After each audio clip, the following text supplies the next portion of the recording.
जय हिंद, नमस्कार। आइए आज हम समझते हैं कि किस माह में जो है सूर्य कहाँ पर रहता है, इसके बारे में समझते हैं। आइए देखते हैं सूर्य कब किस माह में कहाँ पर रहता है। यह देखिए भाई, इसमें पूरा ग्लोब है। क्या है? ये पूरी पृथ्वी है। क्या है? ये पूरी पृथ्वी है। और सूर्य जो है क्या कर रहा है? सूर्य भी परिक्रमण कर रहा है। सूर्य किसका परिक्रमण कर रहा है? सूर्य जो है अपनी आकाश गंगा यानी मंदाकिनी का जो है मिल्की वे का दुख मेखला का जो है क्या कर रहा है? परिक्रमा कर रहा है। तो जब यहाँ परिक्रमा कर रहा है, यहाँ देखिए यहाँ भी सूर्य है, यहाँ भी सूर्य दिखाए हैं, यहाँ भी सूर्य दिखाए हैं। और जो ग्लोब पर मुख्य रूप से आप लोग जानते होंगे 3 रेखा प्रमुख रेखा है। जैसे मान लीजिए उत्तरी गोलार्ध में ऊपर देखेंगे 23.5 डिग्री पे खींची गई रेखा को हम लोग कर्क रेखा कहते हैं।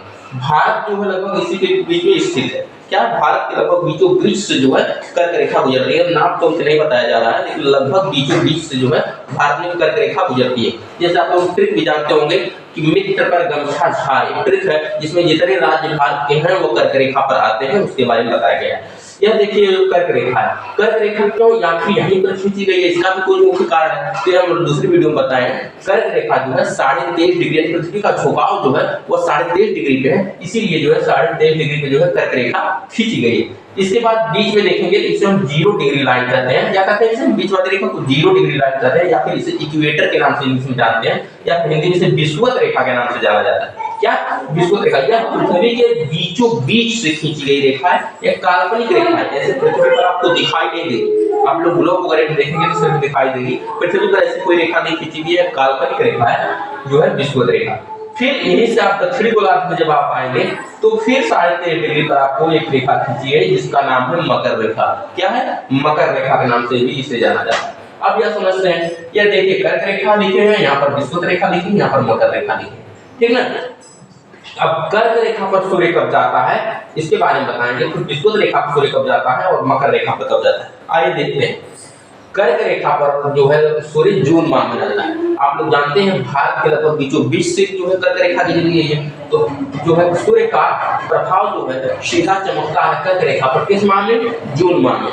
जून माह में जब चमकेगा तो यहाँ की जो हवा है, हवा को गर्म कर देगा। जब हवा को गर्म करेगा तो क्या करेगा? वो ऊपर उठ जाएगी। हवा क्या करेगी? जब गर्म करेगी तो हवा ऊपर उठ जाएगी। जब हवा ऊपर उठेगी तो बाहर की हवा, यहाँ पर स्थान खाली हो जाएगा। जैसे मान लीजिए आप सब समझिए, जैसे जब सूर्य का प्रभाव पड़ेगा तो वहाँ की हवा गर्म हो जाएगी, और जब हवा गर्म हो जाएगी तो देखते हैं भाप वगैरह जब कुकर उकर में भोजन बनता है तो हवा जो गर्म निकलती है वो सीधा ऊपर उठने लगती है। क्यों? क्योंकि हवा जो है हल्की हो गई है। गर्म के प्रभाव से उसके अणु जो है वह दूर दूर हो गए हैं, और हवा जो वायु जो है, गैस जो है वह हल्की हो गई है, इसलिए ऊपर उठ जाती है। जब ऊपर उठ जाती है तो यहाँ का स्थान जो है खाली हो जाता है। जब स्थान खाली हो जाएगा तो बाहर की जो हवाएं हैं तेज गति से जो है इसे भरने का जो है प्रयत्न करेंगे। जब प्रयत्न करेंगे तो यहाँ पर जो एक प्रकार की आंधी चलती है जून माह में, आप लोग देखते हैं, जिसे हम लोग आंधी के नाम से जानते हैं। क्या?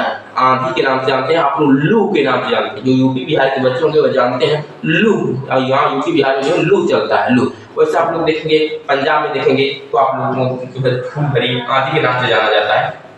तो यहाँ लिखे भी है, लेकिन पंजाब में धूल भरी आंधी के नाम से जाना जाता है। पश्चिम बंगाल में देखेंगे तो इसी लू को जो कहा बैसाखी के नाम से जाना जाता है। यूपी बिहार में लू के नाम से जाना जाता है। आसाम में आप देखेंगे तो गोडो चिल्ली के नाम से आसाम में जाना जाता है। क्या? आसाम में गोडो चिल्ली के नाम से जाना जाता है।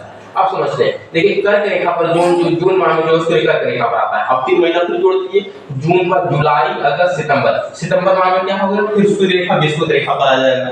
सूर्य जो है सितंबर माह में कहाँ पर आएगा? विषुवत रेखा पर। फिर 3 माह जोड़िए, सितंबर अक्टूबर नवंबर। दिसंबर में क्या करेगा? फिर आ जाएगा कहाँ पर? मकर रेखा पर। मकर रेखा। अब फिर मकर रेखा पर नहीं रहेगा। अब फिर यहाँ से जो है सूर्य जो है उत्तरायण होगा। क्या? उत्तरायण। उत्तरायण जब होता है तो आप लोग जानते हैं हमारे यहाँ जो है मकर रेखा से जब सूर्य उत्तरायण होता है, यानी उत्तर दिशा की तरफ जब चलता है, जो फिर कर्क रेखा की तरफ जब अपना मुंह करता है, तो हम लोग यहाँ पर खिचड़ी, एक प्रमुख त्योहार खिचड़ी, जिसे मकर संक्रांति के नाम से जानते हैं, मनाया जाता है। जब जो उत्तरायण सूर्य होता है फिर यहाँ दिसंबर माह से आप लोग 3 माह जोड़ेंगे तो दिसंबर के बाद आ जाएगा जनवरी, फरवरी, मार्च। मार्च में कहा जाएगा? फिर सूर्य जो विषुवत रेखा पर आ जाएगा। क्या? सूर्य जो है विषुवत रेखा पर आ जाएगा। मार्च बाद फिर 3 माह जोड़ेंगे, अप्रैल मई जून। जून में क्या हो जाएगा? फिर सूर्य जो है यहाँ से चला जाएगा कहाँ पर? कर्क रेखा पर। इसी प्रकार जो सूर्य का रोटेट बना रहता है पृथ्वी पर, और पृथ्वी भी अपने अक्ष पर मूव कर रही है, परिक्रमण भी कर रही है, घूर्णन भी कर रही है। सूर्य भी उसी प्रकार परिक्रमण भी कर रहा है और घूर्णन भी कर रहा है।